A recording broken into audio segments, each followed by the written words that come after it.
और हम कितना बनाएंगे 50 ml वाली सीरीज में। दैट मीन्स क्या कि डबल कंसेंट्रेशन, कि 50 ml है तो टोटल कितना होना चाहिए 100 mg। 100 mg के लिए हम 10 mg वाला कितने एम्पूल लेंगे, एक एम्पूल में हमारा 10 mg है तो 100 mg के लिए हम 10 एम्पूल है ना, इसको अगर 10 से मल्टीप्लाई करते हैं तो हम हमारे सामने क्या आएगा 100 mg। अब हेलो दोस्तों, स्वागत है आप सभी का हमारे YouTube चैनल में।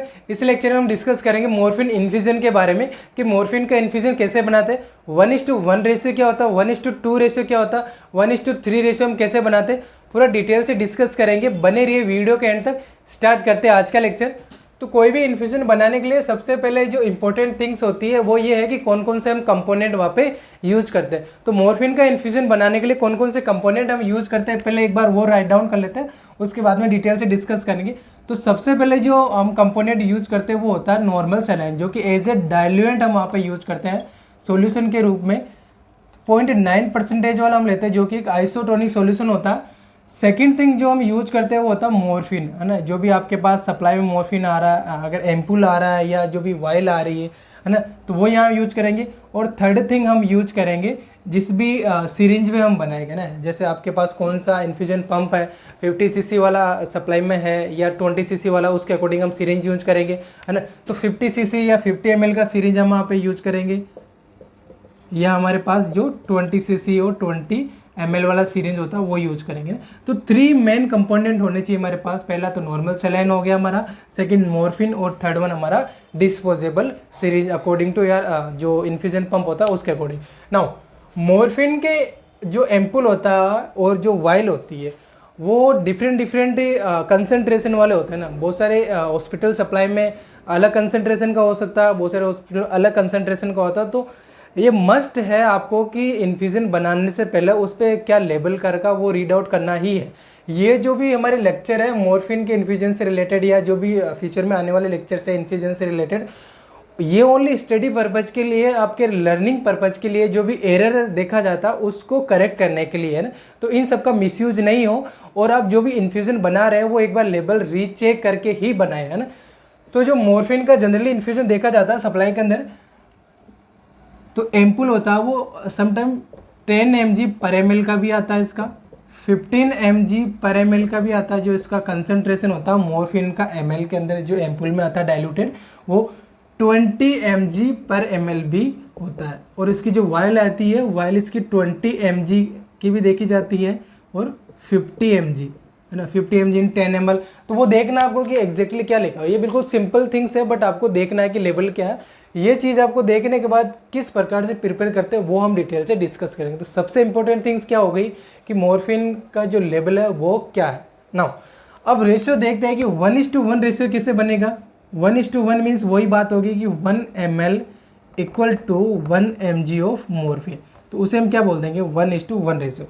सेम इसी प्रकार 1:2 किसे बोलेंगे, तो 1 ml equal to 2 mg of morphine. That means क्या, जो हम डाइल्यूशन बनाएंगे, है ना, अभी जो हम इन्फ्यूजन बना रहे हैं 50 ml के सिरिंज यूज करेंगे या 20 ml के हम सिरिंज यूज करेंगे, तो डाइल्यूशन बन रहा है, तो वो डाइल्यूशन 1:1 वाला बन रहा है। दैट मीन्स क्या है कि 1 ml 1 mg वाला बना रहे हैं या 1 ml में 2 mg वाला बना रहे हैं। वो अकॉर्डिंग टू पेशेंट की डिमांड की कितना हम उस पर सप्लाई पे या कितना डॉक्टर ने इंस्ट्रक्ट कर रखा उसके अकॉर्डिंग हम वहाँ पे ये डिसाइड करते हैं। तो आपको एक चीज़ बनाना सीखना, उसके बाद आप सेकंड थिंग्स बनाना ऑटोमेटिकली सीख जाएंगे। तो 1:1 मीन्स क्या हो गया, 1 ml के अंदर 1 mg और 1 ml में 2 mg हमारा मॉर्फिन का डाइल्यूशन बनेगा। नाउ कैसे बनेगा ये, है ना, तो वो हम डिटेल से डिस्कस करते हैं। तो पहले हम देखते हैं 1:1 हम कैसे बनाएंगे। 1:1 बनाने के लिए आपको देखना सबसे पहले कि आपके पास सप्लाई में कौन सा एम्पूल है। हम एक एग्जाम्पल लेके चलते हैं, जैसे कि 15 mg पर ml वाला आपके पास सप्लाई में, ठीक है। 15 mg पर ml पे एक एम्पूल है, वो आपके पास सप्लाई में है। आपको इसको 50 cc में बनाना, 1:1 का रेशियो आपको बनाना है।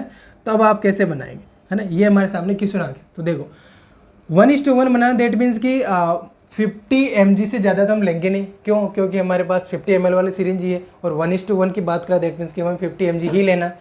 तो 50 mg लेने के लिए कि हम 3 एम्पूल लेंगे, है ना, 3 एम्पूल, और वी कैन से 3 ml लेंगे, तो हमारे पास कितना बन जाएगा। अगर हम इसके कंसंट्रेशन की बात करें तो 3 × 15 45 mg। 3 एम्पूल में 45 mg मॉर्फिन का कंसंट्रेशन प्रेजेंट है, ये हमारे सामने आ गया ना।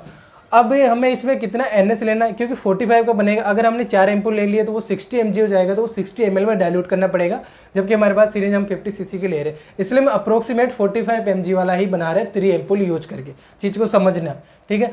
तो अब यहाँ पे हमारे जो 3 ml है वो तो 3 एम्पूल ऑफ मॉर्फिन के हो गए, जब रिमेनिंग है कितना रहेगा 45 ml में हमें डाइल्यूट करना है, क्योंकि 1:1 बनाना है, तभी 45 ml में लेने पे ही बनेगा।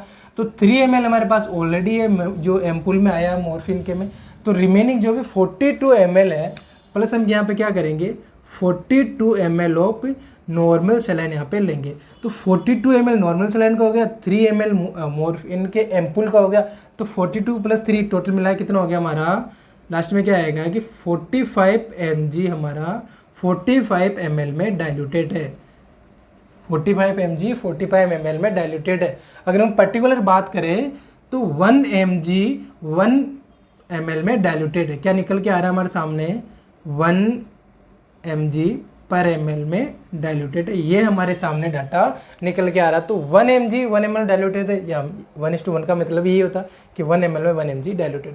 तो क्लियर है 1:1 रेशियो कैसे बनाते। वहीं अगर हम सेकंड की बात कर ले, जैसे कि आपके पास 10 mg पर ml वाला एम्पूल सप्लाई में है, तो उसका 1:2 कैसे बनाएंगे अपन। सेकंड एग्जांपल हम ले लेते हैं 1:2 वाला, कि 1:2 कैसे बनाएंगे। अगर हमारे पास सप्लाई वाला कुछ अलग एम्पूल है जो कि 10 mg पर ml वाला, तो 10 mg पर ml का हम एम्पूल लेंगे।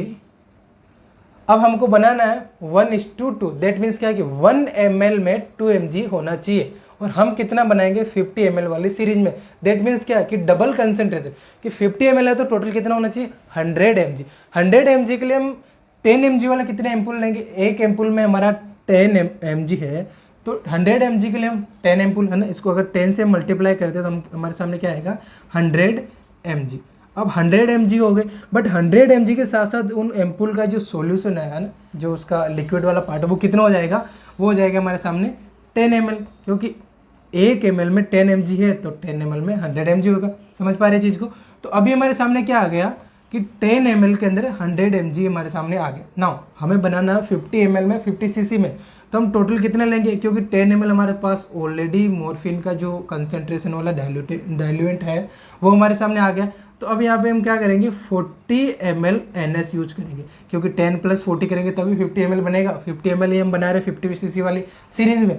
तो हमारे सामने कितना बन गया ये 50 ml के अंदर 50 ml में हमारा कितना हो गया 100 mg है ना। और इसको अगर हम सॉर्ट आउट करें तो 100 mg हमारा कितने में हो गया 50 ml में। नाउ इसको सोल्व करने के बाद हमारे सामने कितना आ रहा है कि 1 ml = 2 mg, और 1:2 का मतलब क्या होता है 1:2 मतलब क्या होता है 1 ml = 2 mg। तो 1:2 बन गया है ना। किस प्रकार हमने बनाया आपने देख लिया। तो यही चीज़ है, आपके पास में कोई सा भी एम्पूल कोई सी भी वायल सप्लाई में वो मैटर नहीं करता। मैटर करता है कि आप ऐसे डाइल्यूएंट कितना अमाउंट ले रहे हैं, कितना आप एम्पूल का अमाउंट ले रहे हैं ना, बिल्कुल कंसंट्रेशन आप फिक्स अमाउंट ले रहे हैं है ना, कितना आप NS ले रहे हैं, ये सब चीज़ें ज़्यादा मैटर करती है ना कि ये तो हमारे साथ सामने जो सप्लाई में है वो एग्जैक्टली रहेगा। उनको जो भी सप्लाई में उन सबको माइंड में रखते हुए आप अदर कंपोनेंट कैसे यूज करते हैं वो सबसे बड़ी थिंग्स है।